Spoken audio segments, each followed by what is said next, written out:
very, very welcome to the world's first ever pension party. Hello, hello, hello. Tonight's a pension party will be hosted by Make My Money Matter and me, Aisling B. Ain't no party like a pension party, guys. Quite literally, because there's never been a pension party before. So can I get a whoop whoop? Guys, I'm just going to have to trust that you did a whoop whoop there, because there's no real way of knowing. A pension party! Now there's a phrase I never thought I'd be saying, but 2020, it's been a year full of firsts. I also never thought I'd be saying the phrase, are you going out for the clap tonight? Because I certainly am. But there I was all April, saying exactly that. Now, money. I like to think I'm good with money. People would say, Aisling, you're responsible with money. A lot of other people would say, Aisling, you're tight, you're stingy even with money. Some other people would say, Aisling, you owe us money. Give me back my money. Aisling, I want my money back. Well, there's a second lockdown on Susan, so you're not going to find me this time round. But pensions. Pensions, I didn't really think was something that was going to affect me. I never thought I'd be the sort of mature person who would have a pension. I sort of associated pensions with the sort of person who might, I don't know, get intimate with themselves on a Wednesday afternoon watching Escape to the Country. But it turns out you should have a pension, and now I have one. I feel very, very smug indeed.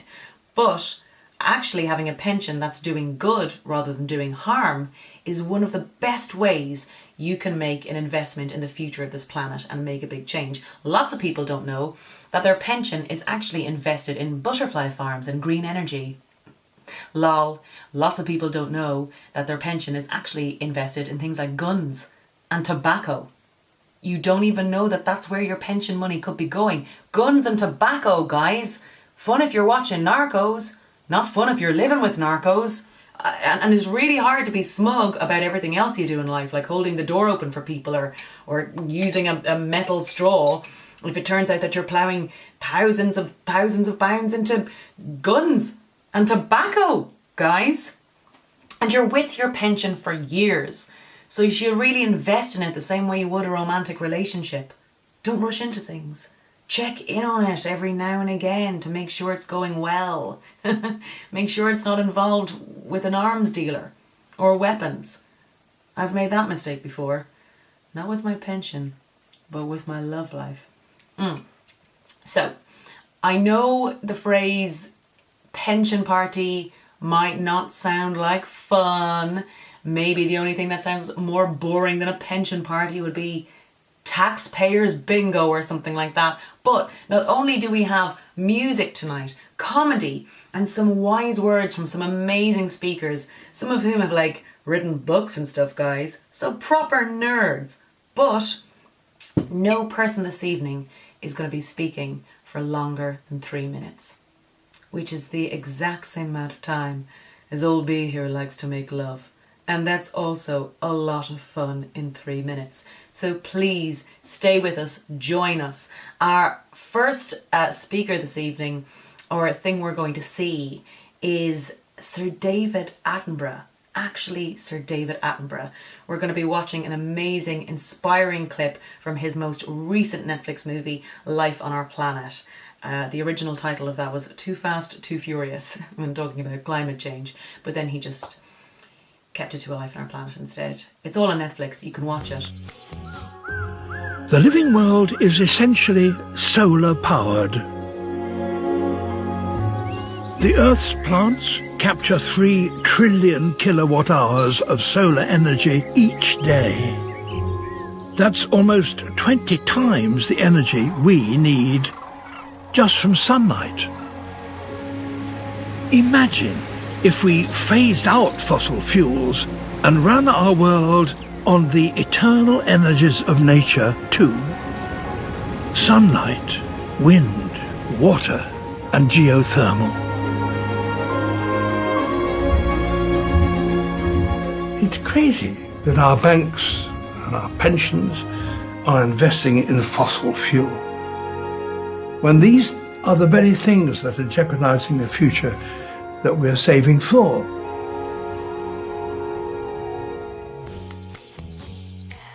Hello, It's an honor to follow David Attenborough and a pleasure to be here. Thanks so much for joining us. I took the invitation literally and have poured myself a glass of wine so I can settle back after this and watch the rest. Just to introduce myself, I'm Richard Curtis, guilty of many crimes, from the Vicar of Dibley to Mr. Bean to more Mr. Bean. So I'm here to try and do something right tonight. A huge welcome to all of you on behalf of Make My Money Matter and the Global Goals. I hope this will all be easy and fun, and since one of the key elements of tonight is that everything's going to be really short, I'll be really short myself.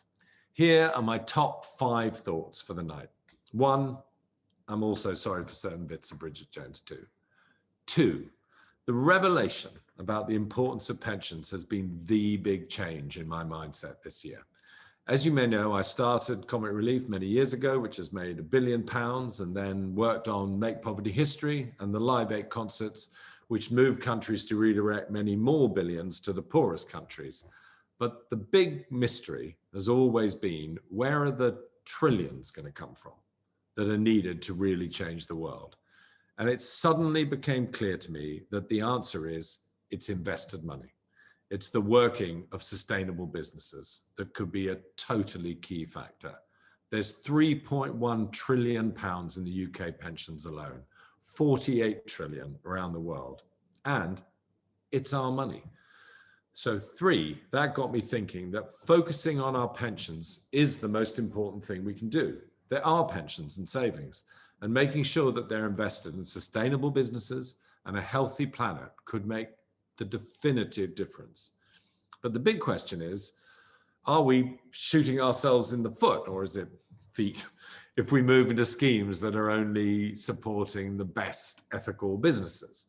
And the wonderful answer is no. Maybe it was the case 10 years ago, but now it's no longer values versus value, morals versus money. The consensus now seems to be that if you get your pension into supporting businesses that work for people and planet, you'll actually make more money.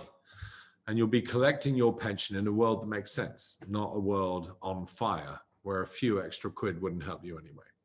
So my 4th point is this: whatever you care about most passionately, climate, oceans, animals, justice for women, diversity, equality, this is for you. Your pension power means that you have a share in thousands of companies, and together we can support the best of them and help the others to clean up their act and move faster to net zero and gender equality and all the things we want. Pensions have started pouring money into affordable housing, renewable energy, vaccine research, thousands of brilliant things, and we can all be part of that. It really is time for pensions with intentions. Which brings me to point 5. This is the reason I actually got into all this. It was this woman. I watched her TED talk, it shook me, I looked into it, and I suddenly found my pension to be the most effective tool to change the world. I owe this to her, Bronwyn King. Hello everybody, my name is Dr. Bronwyn King. I used to be a full-time oncologist, but now I'm the CEO of Tobacco Free Portfolios, which is a charity I set up in 2010 when I made the accidental discovery that my compulsory pension plan was investing my money in big tobacco. And I'm sure many of you can imagine how sort of extraordinarily disappointed I was when I made this discovery, when I really knew firsthand exactly what tobacco did to people. So from that moment onwards, I've really devoted my life to trying to have the conversation with the finance sector about tobacco. Of course, everybody knows tobacco is bad, but many people will not know that the World Health Organization has predicted that the world is on track for 1 billion tobacco-related deaths this century. I mean, just think about that number for a moment. There's only 7.5 billion people in the world, and 1 billion deaths are predicted from one single product. It's just crazy. So Tobacco-Free Portfolios works with the finance sector to really try to solve this problem collaboratively, because we just can't solve the world's biggest challenges if we all continue to live in our silos and undermine each other without even really thinking about it. Now, The big initiative that we've worked on at Tobacco Free Portfolios is called the Pledge, the Tobacco Free Finance Pledge. And we launched that at the United Nations during the UN General Assembly in 2018. And we were very lucky to gather the support of a whole lot of UN agencies. Dr. Tedros Ghebreyesus, the Director General of the World Health Organization, he spoke at our event. We had the head of the UN Tobacco Control Treaty who also spoke. And basically, we were all urging the world's finance sector to reject tobacco. And I'm very happy to say that there's now more than 150 organisations, financial organisations from all over the world that have signed up to the pledge, and they control more than 11 trillion US dollars. So it's a great amount of progress, but there's still a long way to go. Now, when it comes to challenges around this conversation, there's three big ones. Number one is we are trying to shake up the system, and there's always a little bit of resistance when you're trying to do that. Number two, big tobacco is pushing back. And of course, we've expected that, but they've really tried hard to adopt the word sustainable or adopt the word climate and adopt the sustainable development goals. And all of that, according to us, is just nonsense. And our third challenge is spreading the word.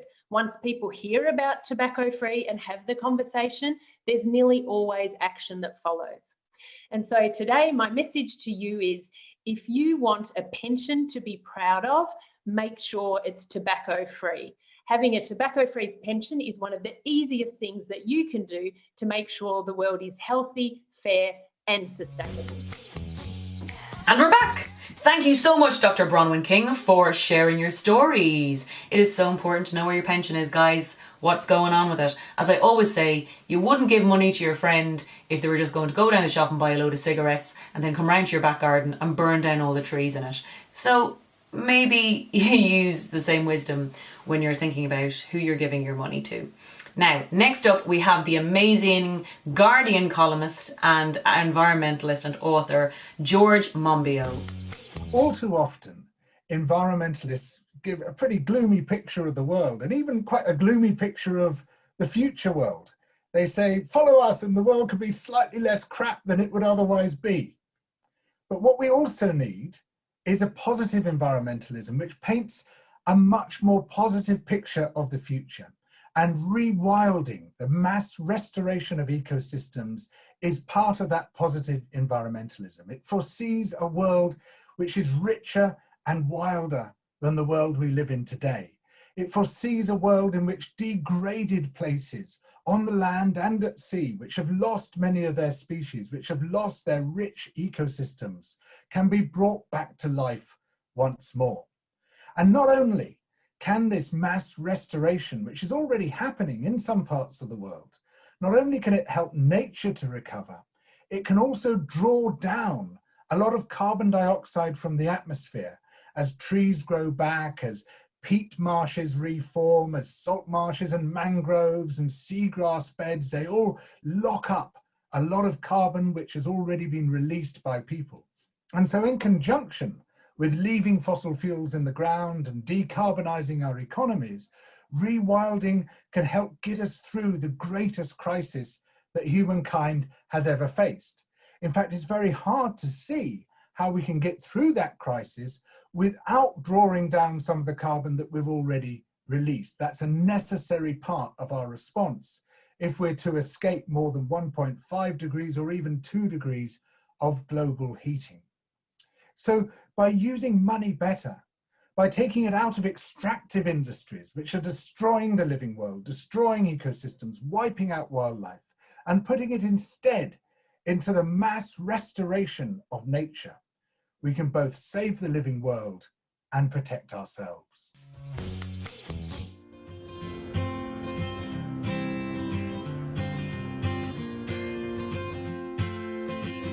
It actually never occurred to me before that my pension could be something that would create change.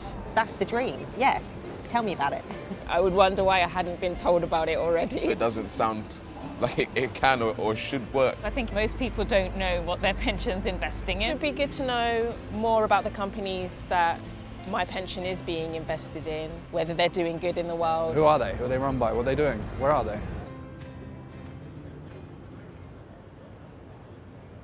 What? Invest in these? You're reading it's like a list of horror. Making weapons and ammunition, it's a no-go. Cigarette companies, coal mines, oil companies, gambling, no way. I feel like something better could be done with my money. Oh, there you go.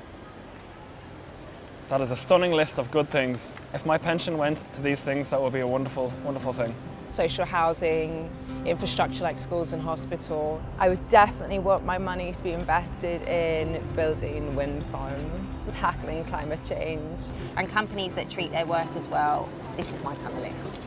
And I, as a kind of customer, can feel, first of all, better about where my money is going, but also you would assume that those pensions would do actually quite well, probably make more money ultimately.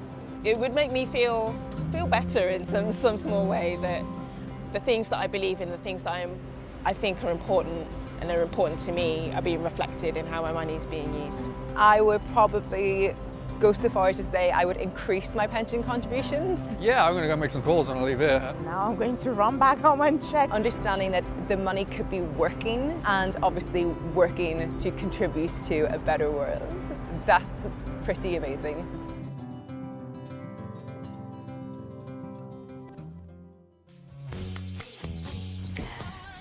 Hello everyone and welcome to the best pension party in town. I'm David Heyman, I'm the campaign director at Make My Money Matter, and we are super excited to have you here.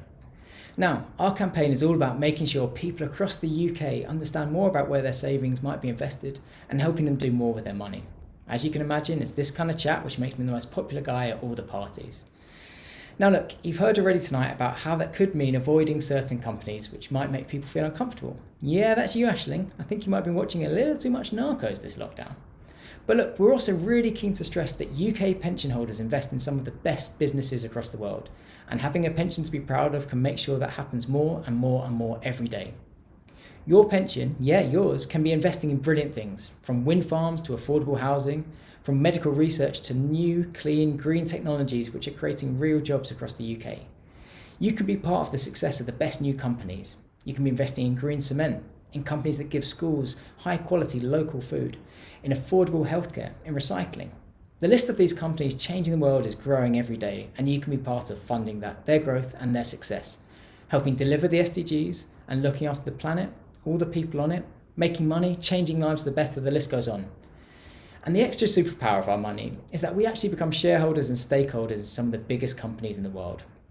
That means that our money, our pensions, also influences the behaviour of companies we invest in. So from carbon reduction to workers' rights, closing the gender pay gap to ensure more diversity on boards, our pensions have the power to affect how companies are run and make sure that they're building a world we actually really want to retire into. We've seen incredible success of people power in transforming big organisations from within. In the past year alone, investor pressure, and that's from you, from all of you watching, has led to the introduction of net zero emission targets at major companies, supply chains finally tackling deforestation, and commitments to pay the living wage to workers. Pension funds, empowered by this consumer pressure, can help drive better, cleaner, more sustainable businesses around the world, and that's what we want to see. So look, your pensions can be such a positive force for changing the world in so many ways, and we want to thank you so much for joining the rest of this journey with us. Enjoy the party. For those of you who've just tuned in, welcome to the best pension party in town. It wasn't hard. It's the only pension party in town. But yeah, you have a lot of power. That's what I'm realising. When you know where your money is going and you choose where your money's going. Do you give it to the money-grabbing banker guy in Mary Poppins, or do you give it to Mary Poppins? Don't give your money to Mary Poppins. She was so weird when you think about it. What a weird... She'd probably turn your money into a bird or something. She was so weird. So bad example. Do not put Mary Poppins in charge of your investment portfolio. Strange woman. But I tell you who's not a strange woman. Our next speaker, who is an amazing author and activist, it's Scarlett Curtis. Hi, Make My Money Matter Pensions Party team. My name is Scarlett Curtis. I am a writer and activist. I curated 2 books on feminism and mental health, and I run an activist collective called The Pink Protest, We work on campaigns around issues that affect young women in the UK. We did a campaign around period poverty, where we changed the law to get the government to give free menstrual products to all girls in school. And we worked on a campaign around FGM and lots of different other things. I think the thing that I really want to say, I don't have much to say. I'm largely here because of nepotism. My dad runs this campaign, but also my dad has never read either of my books, so maybe I'm not here because of that. I think the thing that I would say is I became involved in activism when I was living in New York, and I got very involved with a lot of grassroots activists that were working in New York around the time that I was there. It was particularly around the time of the 2016 election. And I think at that time, I'd always thought of activism as like these big gestures, or people that give up their whole lives to, you know, stand on picket lines or tie themselves to railings. And though that is activism, but activism can also just be a way of life. It can be a way of thinking about the world through the lens of what can I do in my everyday life with the limited time that I have to make the world a tiny bit of a better place. And sometimes that can be something as simple as picking up a piece of trash off the street, or signing a petition, or texting a friend to make sure that they're okay, or donating money to a charity. But it can also be companies making it easier for people to do good in their everyday life. I truly believe that when given the chance, people want to make our world a better place. Most of them really do. Most of them want to help out, they want to do good. And I think the reason I'm such a big supporter of Make My Money Matter is because we need doing good to be easy. We need to be able to put our money, put our finances, but you know, put our whole lives into things that don't make our world worse, but actually make it better. So I would just say, make activism easy, make it a way of life, and do whatever you can at any point in your day to make the world a better place. None of us have enough time. None of us feel like we're getting it right. We all feel like we're messing up all the time. But doing something little is much better than just giving up and not doing anything at all. Enjoy the rest of the event with lots of people much cleverer than me. Bye.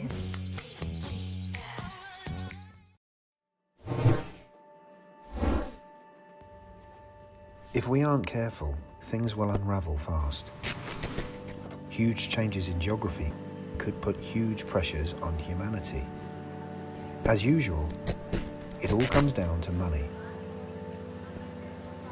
If all our money was invested with an eye on right and wrong, we could stop everything unraveling, protect ourselves from the ravages of climate change, we could end extreme poverty, we could fix our world before we get wiped out. If you have a bank account or a pension, you're powerful. You can make your money matter. You can make the people who look after your money invest it sustainably, in fact actually help the planet and all of us who live on it. Google Make My Money Matter.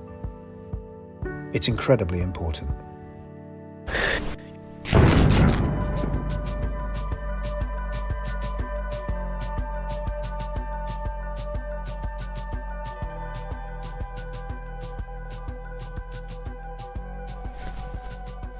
Yeah, a little help here, please. That was Martin Freeman's Woolen Penis talking to us there. And if there's anything that will make you stay focused and awake in the middle of a party, it is Martin Freeman's Woolen Penis. Because boy oh boy, do I feel focused and awake now. Martin Freeman's Woolen Penis. That must have been some 10 minutes of knitting by whoever did that. But he's right, we all do have to start making sacrifices. We've already, cut down on travel for obvious reasons. I myself have stopped travelling to my friends' kids' birthday parties. For environmental reasons, of course. Now, if you are wondering, hey, I wonder what's going on with my pension, I should check it out because I've been so inspired by what I've heard this evening. Here's the website you can do it on. makemymoneymatters.co.uk/net, but the little dash thing and then a 0. I mean, it's written here if we have the budget on graphics somewhere. But Next up is a snippet from a brilliant speech from MP David Lammy all about race and the climate crisis. Recognition that the climate movement is not only about protecting the planet, it is primarily about caring for the people who live on the planet. Globally, as well as nationally, we need to recognise structural imbalances and inequalities. It is people of colour who are more likely to suffer in the climate crisis. This is no coincidence. The cheapest housing tends to be next to the busiest roads, and many of the lowest paid jobs are in the most pollutant industries. People of colour consistently lie at the bottom of the housing, educational and employment ladders. This story connects black communities across the world, from London to Lagos to LA. The New Deal the economy needs is not only green, it's green and black. Now is the time for black and climate movements to come together unequivocally and say, we can't breathe.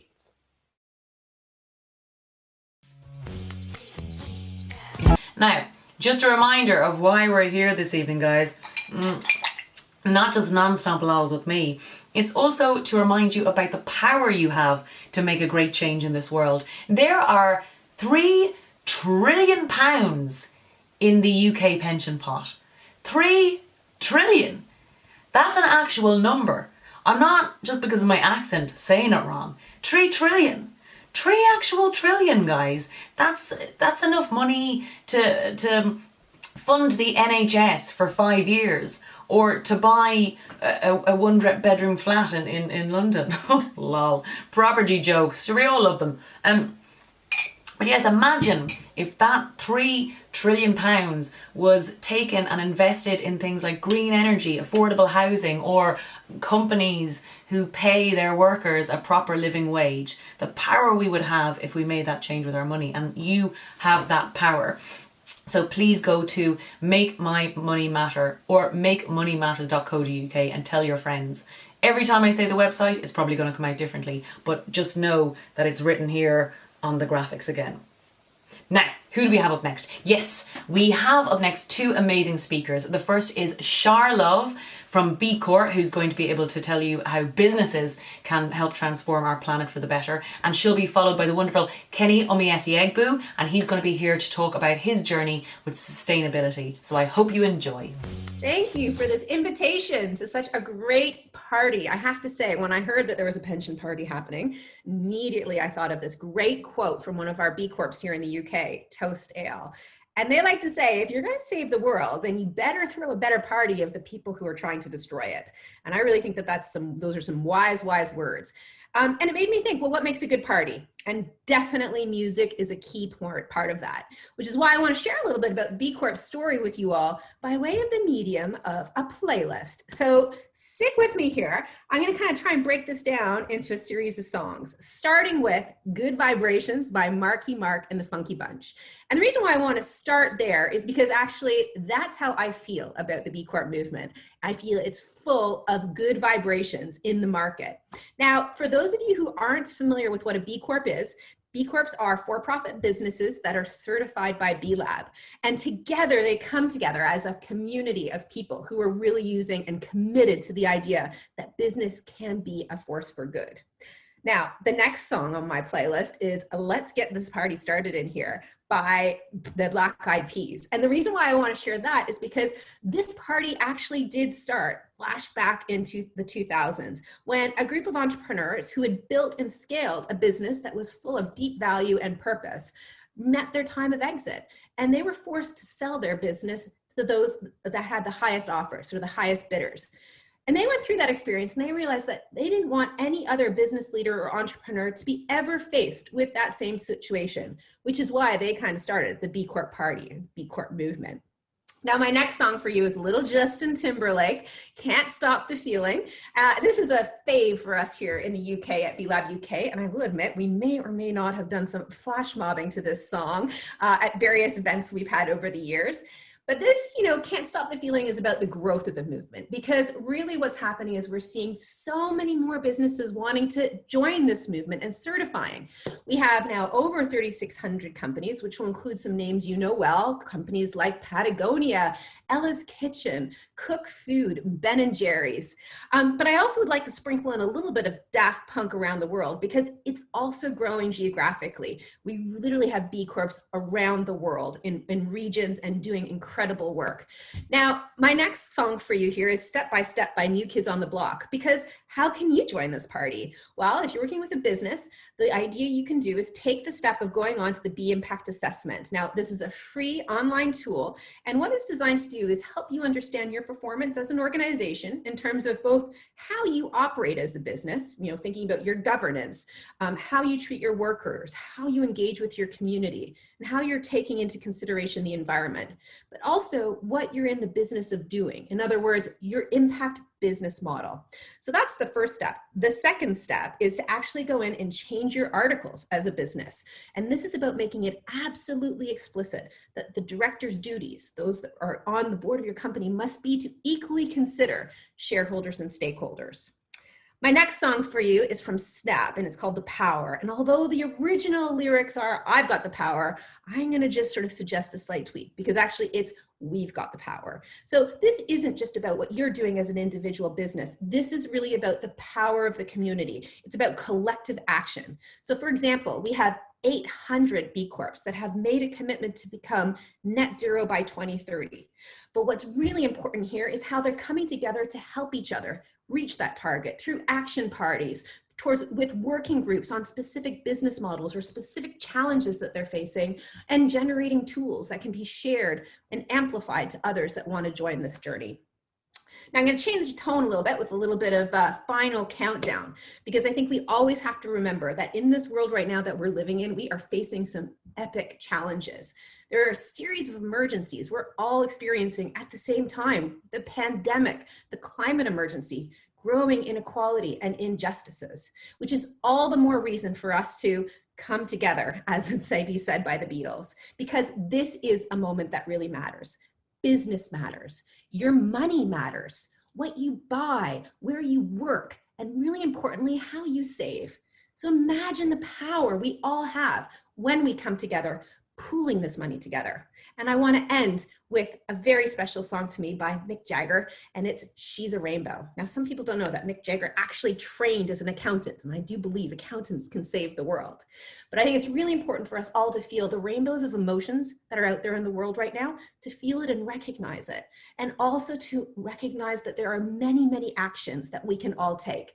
And I would just leave you all with the ultimate rainbow that we should always have in our mind, which is the wonderful colors of the Sustainable Development Goals. So thank you, and I hope we have a great party for the rest of the evening. I'm glad to be here with you at the best pension party in town. I'm the campaigns director at Tesco, and in my role, I lead Tesco's engagement with the public on the key societal issues that drive trust. For example, packaging reduction, food waste reduction, sustainability overall, including deforestation, climate change, and the likes of it. In this role, I've had the opportunity of viewing what are the most important things, the biggest challenges that we face as a food company. And they're threefold in my view: the future of food, the future of energy, and the future of transport. If I take transport, for example, Tesco, of course, moving things from one part of the country, from one part of the world to the other, we require transport a lot, whether it's for our distribution, the big trucks, or for delivery, the smaller trucks that bring food to your home, or indeed for our customers who come in their own cars to our stores. Actually, Tesco sells the most petrol in the UK, more than Shell, more than BP, more than Texaco. And so we feel that we have a role to play in helping society transition to a transport system that is zero emissions. The same or similar with energy. We use about just under 1% of the electricity the UK generates. And so we have a role as well in the switch from conventional electricity to renewable electricity. And of course, as a food business, we are right in the middle of the conversation about the future of food. And the singular biggest thing we can all do to reduce the environmental impact of the food we eat is the choices we make. Our reduction in meat consumption and switching to plant-based alternatives is the singular biggest move that we can make.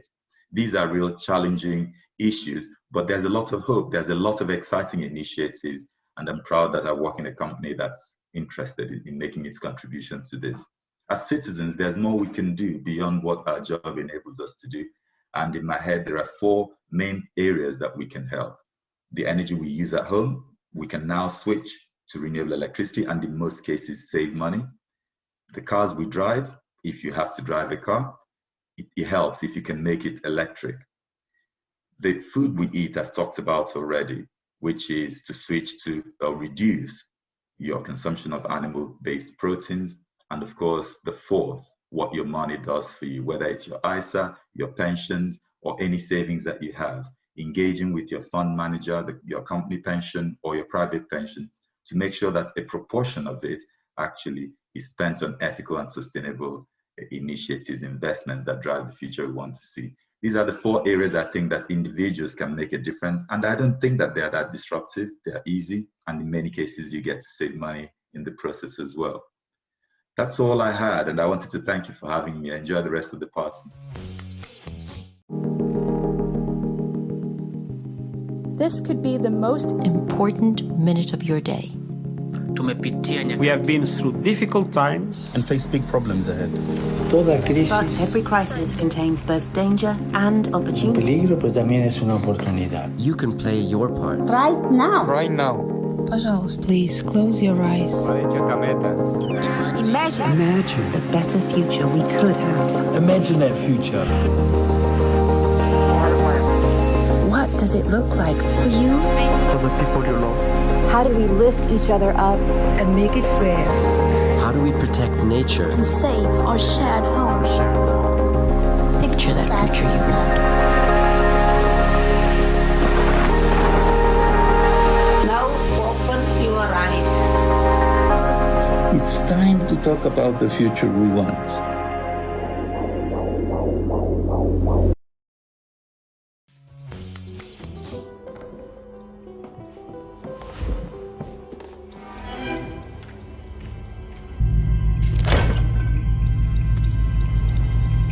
There's a monster in my kitchen, and I don't know what to do. It has wicked, glowing eyes and a snake-like tail too, and claws so sharp and beastly they could tear a child in two. It whipped our chalkboard off the wall and knocked over our stew, and it growled at all the bones from our summer barbecue. Perhaps this beast is here to feast, but on what? Or on who? There's a monster in my kitchen, and it's filling me with fear. Oh, monster in the shadows, please, tell me why you're here. There's a monster in my forest, and I don't know what to do. It turned my home to ash to instead grow something new. Feed for chickens, pigs, and cows to sell more meat to you. As our forest disappeared, their evil empire grew. They think they're unstoppable, but we pray this isn't true. The real cost of what they're doing, if only the whole world knew. There's a monster in my forest, and it's filling me with fear. It's putting us all in danger. To warn you is why I'm here. Oh, jaguar in my kitchen, now I do know what to do. We'll eat more plants and veggies, and we'll swap meat for bean stew or barbecue tofu. I'll assemble every warrior from here to Timbuktu. Oh, jaguar in our kitchen, now we do know what to do. We'll stop these deadly monsters so our planet can renew.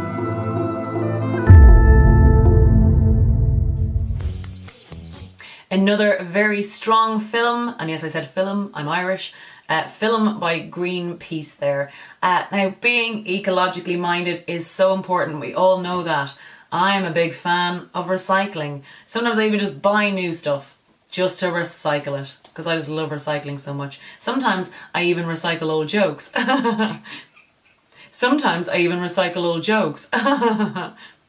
Sometimes I even recycle, I mean, you get it.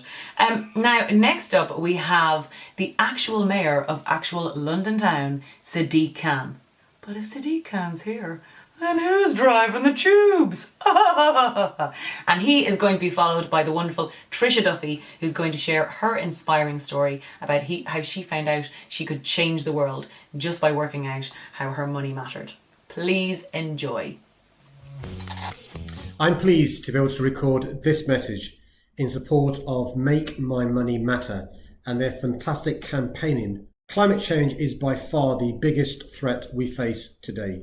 And that's why, since becoming mayor, I've declared a climate emergency and set an ambitious target of making London a zero-carbon city by 2030. In London, my administration has worked closely with boroughs to help them remove their pension funds from companies that damage the planet. And globally, along with the Mayor of New York and the C40 group of cities, we've marshalled a further 10 major cities to join us in agreeing to divest their assets. The reason we're doing this is very simple. Our pensions are an investment in our future, so they cannot and should not be used to support industries that threaten our planet. If you have a pension, please do find out how you could get involved with supporting the Make My Money Matter campaign. Thank you very much.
For asking me to be part of this, and anyone watching at home, it's possible for you to do something really positive with your investments and your pensions is really the main message I want to get across.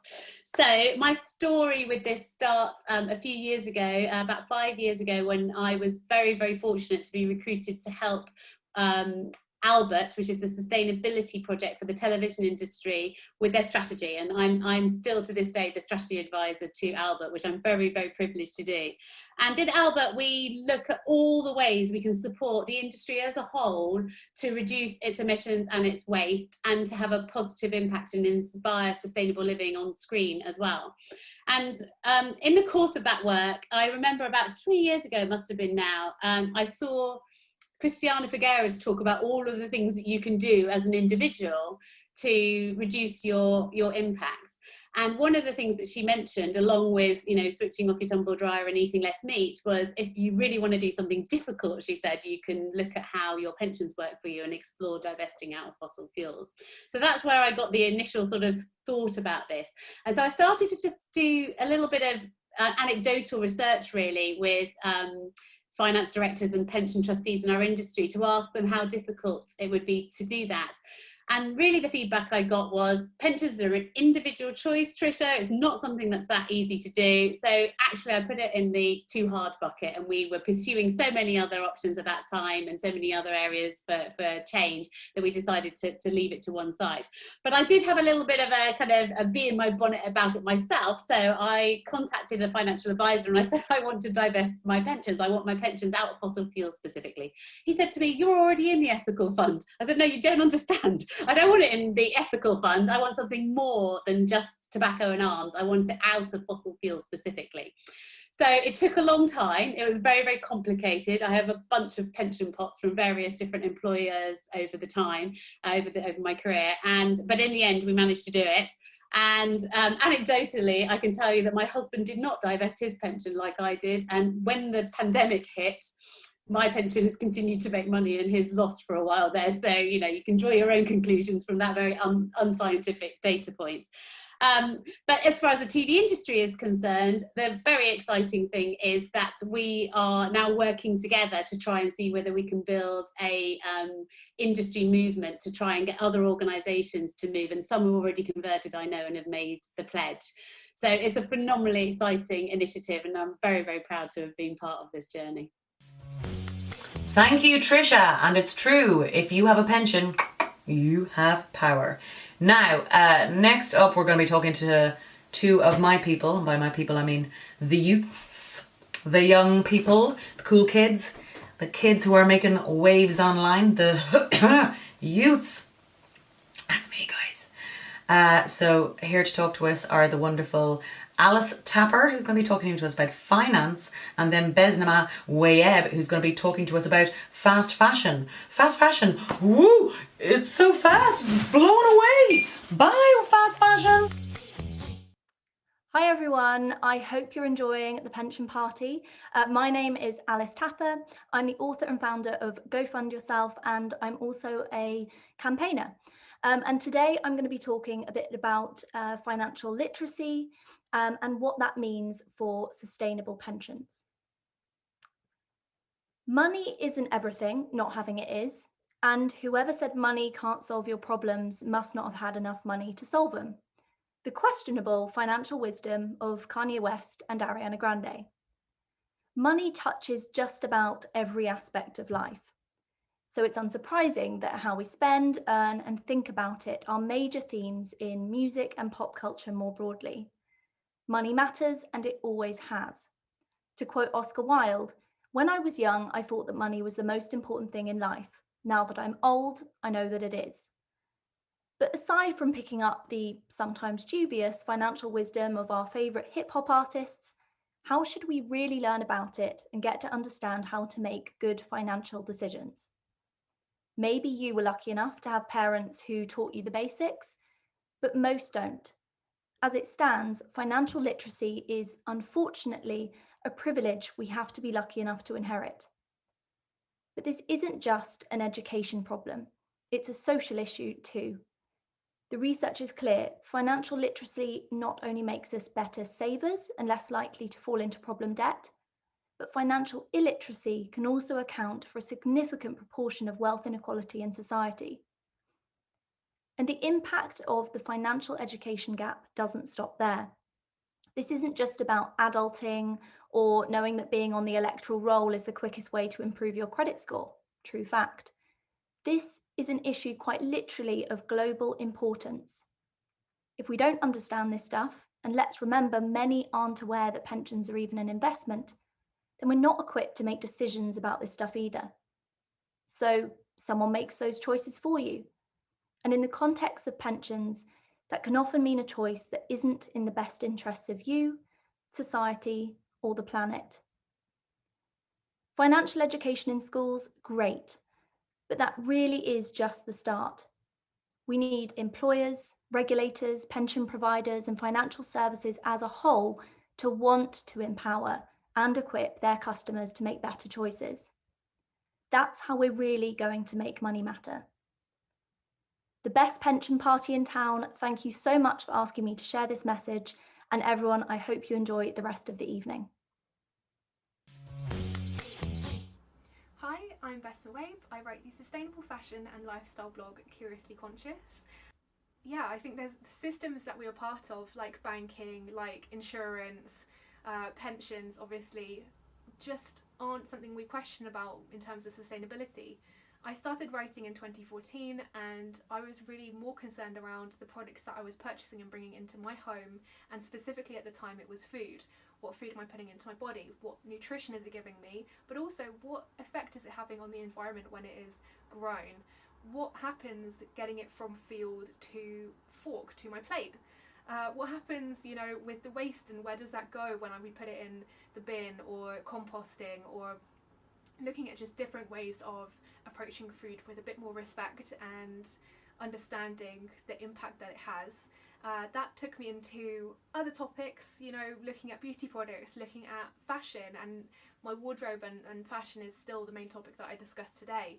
But understanding these supply chains makes you feel like there's something real and tangible that you're bringing into your home, whereas money doesn't really feel like that. It's on a plastic card, it's in an imaginary account, you don't really think about it, but actually it's having an effect every day, and where we put that can either go towards sustainable practices and a sustainable industry, or it can be in its current state where, you know, it's funding things that potentially you wouldn't want it to fund. That was the thing that really scared me. I don't want to be funding fossil fuel or extraction of oil from the ground or fracking. I don't want to be funding tobacco or other industries that I would find harmful and wouldn't want to talk about or say that I support outwardly. So let's make a change on that one. When it comes to the actual fashion side of things and my realm of influence, I talk more about fashion as somebody who just loves investing in really great pieces, wearing beautiful items, but you know, it affects everyone. Fashion is democratic in that we all wear clothes, and clothes go more than just being, you know, they're more than just our personal style. They're also something that ties us together. Think about your school uniform or your office attire, or what you wear to work, whether you're in a hospital or you work on a farm. There's so many items of clothing that we wear for function, and even this year with masks, they have impact on what we do and the groups that we're part of and how we identify each other. But they also are so critical to the planet and to people. Shout it up, shout it up. Live it up, live it up. Got to right now. Shout it up, shout it up.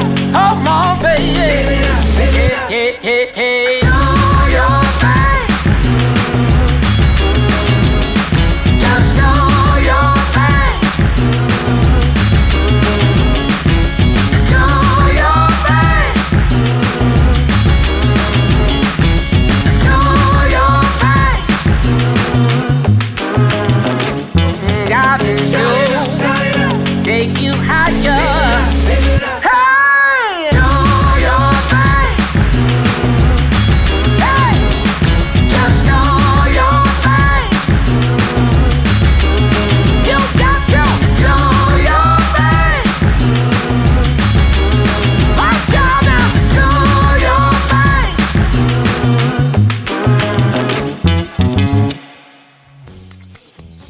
Hello and you're welcome back to the Pension Party 2020. It's really important we talk about our futures, guys. I think a lot of us don't think about our futures enough. The only time I sort of think about my future a lot of the time is when I get a new debit card and it says that it expires in like 2025, and I'm like, whoa man, 2025, whoa, that's a lot. So next up to talk to us about futures are one of my great pals and guilty feminist herself, Deborah Frances White, followed by Christiana Figueres, who, among many of her accomplishments, is the fact that she helped negotiate the Paris Climate Agreement, which anyone who knows me will tell you that that is one of my favourite climate agreements. Oh, so nifty, so lovely, and the penmanship on it, just delightful. And that is a real achievement, because I know what it's like to even negotiating the bill at the end of a group dinner. And no, Peter, I'm not going to pay for your sagaloo just because I had a bite of it, and I know I was the only one drinking, and we're all splitting the... Anyways, please enjoy these two queens. Hello there. How wonderful to see you at the best pension party in town. Cheers. Don't you look wonderful? And so do I. There's a lot of sparkle going on, I'm aware. Now, recently, I was doing the Guilty Feminist podcast because I'm Deborah Frances White and that's how it works. I have to. And I had some people on from Make My Money Matter. And they explained to me that the money in my pension was in fact real. Now, before that, I think, well, I'm a feminist, but I thought that money that wasn't in my wallet or in my bank account wasn't really real. It's kind of invisible out there. I mean, is it a thing? Is it a thing? It's more of a concept, isn't it? No, it's actually real. It's a bit like bricks and mortar. If I owned a flat and I rented that flat out to some tenants, and then it turned out they were cooking crystal meth in the kitchen and selling it to local children, and that's where I was getting my rent money from, I would need to do something about that. I couldn't just go, oh, well, what are you going to do? I'd have to evict the tenants, and I certainly wouldn't accept their crystal meth children money. My pension is like that, and so is yours. You put money in. If you've got a pension, you've already done that. And it's out there somewhere, and someone right now, this moment, is doing something with it.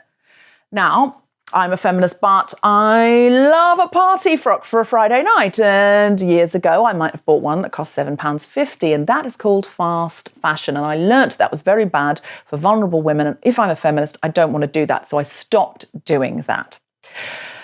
But here's the thing. It's very possible that the money in my pension is doing that. Somebody's investing my money right now in fast fashion. So what I need to do and what you need to do is go and ask the people who have your pension and say, excuse me, that's my money. What are you doing with it?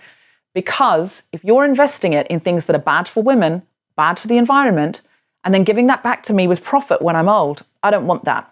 It's my money and it's going to work the way I say. Hello, friends.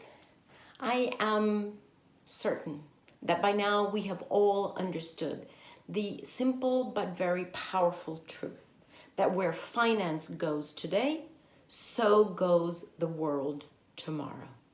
Every pound invested today has a lock-in effect because it locks in the attendant emissions of the characteristics of that investment for at least a decade, but very usually beyond this decade. And it is precisely in this decade that we understand that we have to be able to cut greenhouse gas emissions globally by 50% by 2030 in order to be able to avoid a dystopian world of constantly increasing physical destruction and human misery, and be able to open the door to a world that not only avoids dystopia, but actually a world that is much better than the world we have today. It is healthier, it's safer, it's more efficient, and it is certainly better quality for everyone who will be here.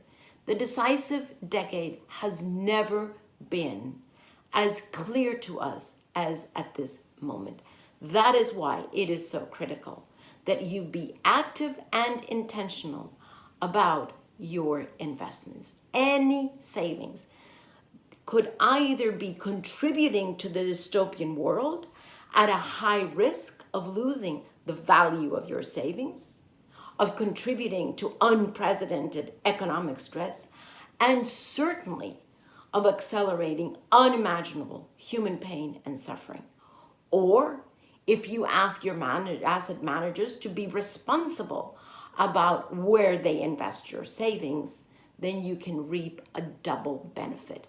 You can protect the market value of your savings because those instruments that are already into the low carbon space and being led by ESG are already now under the stress test of COVID that we have been showing that they are actually performing much better than the ones that continue to be in the irresponsible spaces. So you can protect the market value of your savings, but also you can protect the ecosystems that support human life on this planet today and tomorrow. My friends, simply put, the impact of your savings has never been greater, ever. This is the moment to decide where do your savings go and tell your asset managers where you want your savings to go. Put your money where you want the world to go. It is as simple and as powerful as that. Welcome back to the best pension party in town. It's literally the only pension party in town, guys. Time is charging on and we are charging with it. So thank you very much for sticking with us. Well, look, the party is nearly over. Like all parties I've ever been to, I'm ending up drinking tea, not wine. We just want to really quickly sum up and particularly just tell you, what we'd love you to do tomorrow, really. So can I very quickly introduce you to the two people who've done all the work, David Heyman and Hannah Shah. Hannah, which was your favourite bit and what should people do? Well, I think my favourite bit was the only knitted person at a party, the woolly man. If you can't have a knitted Martin Freeman at a party, then it's not a party as far as I'm concerned. And then I just thought it was really great to hear from some fantastic people about their activism and how money is important in that way. So favourite thing's got to be Char's playlist. It's phenomenal. I'm not sure they would be on my party selection, but I've got total respect for anyone who wants to tell the story of sustainable businesses through the medium of Justin Timberlake. You can't question that energy.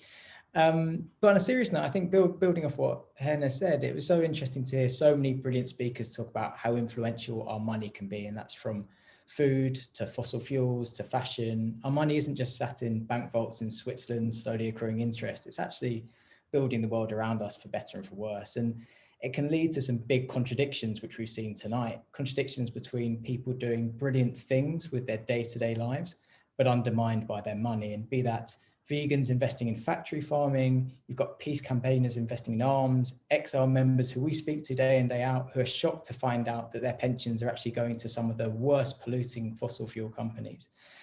So whether or not you agree with the merits of investing in each and every one of these industries, I think you can't help but deny there's a problem here, a problem between kind of the day-to-day actions we're each taking and the impacts of our money. And that's why we set up the campaign. That's why we're so excited to be here to tell this story to so many of you tonight. Yeah, I mean, I've recalibrated where any money that I've got is, and the thing I'm finding so exciting is all the brilliant things I am now investing in.